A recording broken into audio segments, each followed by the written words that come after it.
This is Miceál O'Hurley reporting for Diplomacy in Ireland, the European diplomat. I'm reporting live from inside of Ukraine.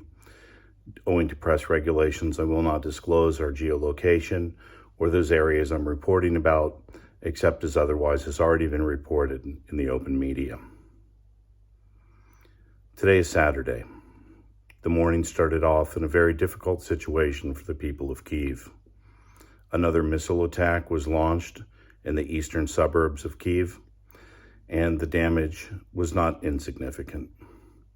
And it demonstrates that despite the pundits, that Russia will continue to attack any and all of Ukraine's territory, and that its withdrawal of troops from the northern part of the country and the Kyiv region was not a capitulation, but rather a strategic redeployment of their forces to the east and to the south as they continue to wage what is now more than an 8-year-long bloody struggle to destroy Ukraine. Ukraine has shown again and again that with the right weapon systems, that its training, discipline, and leadership is highly effective.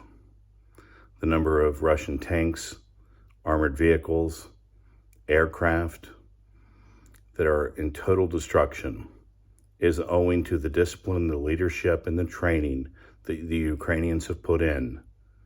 But what they do need are weapon systems, ammunition, and supplies.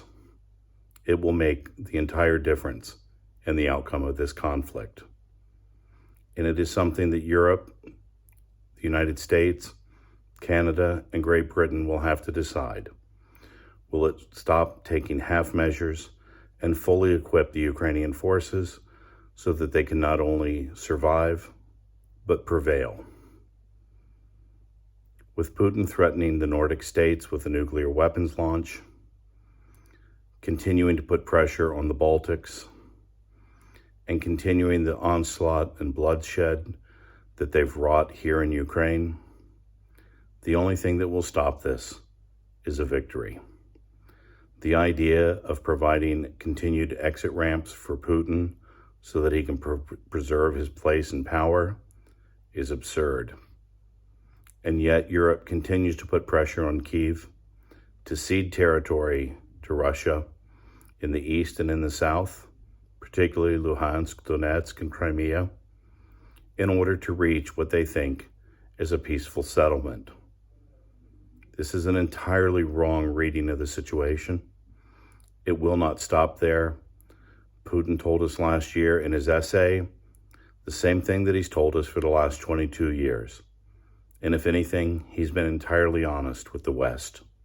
He intends to rebuild what was the Russian Empire or the Soviet Empire.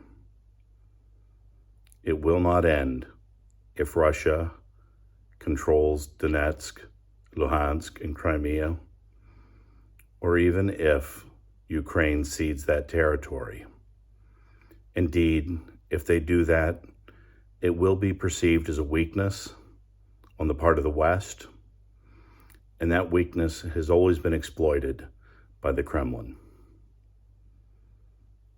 Now, as I've traveled throughout the country, I've seen the complete and utter devastation at times caused by Russian forces that have not used their force, their technology, and their manpower to destroy legitimate military targets, but rather to visit bloodshed, misery, and terror on a civilian population center.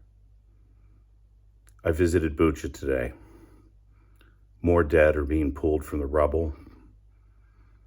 The smell of death was in the air until the rains came. The rains might wash away the blood of the streets, but it won't wash away or cleanse the nightmares, the misery, the mourning, or the loss of the people of Bucha, Irpin, Kharkiv, Mariupol, and the towns and places that are now on the lips of the civilized world. The only thing that will stop this is for Ukraine to prevail. It is not enough that Ukraine survives. It must win. not just for Ukraine, but for the rule of law and the future of European civilization. That is truly what is at stake. The Ukrainians know this. They fight for themselves, their families, their loved ones, their country. But they do fight for the rest of Europe, whether Europe realizes or appreciates that yet. When I speak to people and they speak about Irpin or Bucha, they ask repeatedly, does this have to happen in Paris or Berlin before Europe wakes up? Are the lessons of our dead not enough? And it brings the entire conflict into focus. And it asks each European capital to reconsider the aid that it's given so far, and begs them to match the rhetoric of support with the weapon systems necessary to defend themselves and to win. There is a secret weapon that's going to be rolled out over the next 14 days, and it's called RAIN. The forces that Russia withdrew from the north of the country to redeploy in Donbass and in Crimea are largely armored weapons, heavy artillery, armored personnel carriers, tanks, the very things that get stuck in the mud. Armies have gone to their death because of rain. Napoleon found this out when he invaded Russia. Hitler discovered it. And over the next 14 days, Russia, God willing, will face so much rain that their heavy vehicles will no longer be of benefit. And the open territory of the east, which would allow them to shoot, move, and communicate, will no longer be to their advantage. But here's the key. For the next 14 days of rain, should it come, and should it be heavy enough, it will provide a window of opportunity for the West to re-equip Ukraine with the weapon systems, the munitions, and the supplies that it needs, not only to defend itself successfully, but to win. It's now incumbent upon the West to take advantage of this short window of opportunity and do its best to ensure that Ukraine will win. Nothing less than a Ukrainian victory will stop the continued push of Russia against the West, the destruction of Western civilization, humanity, culture, and the rule of law.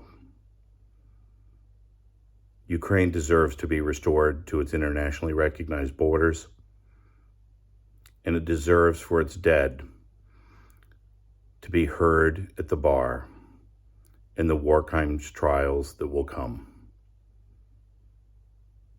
It's now up to the West to do its job, because Ukraine has shown that with the right tools, it can win. The least the West can do is tip the balance in Ukraine's favor, something that they've failed to do for the last 8 years, much to the cost of the civilian population of Ukraine.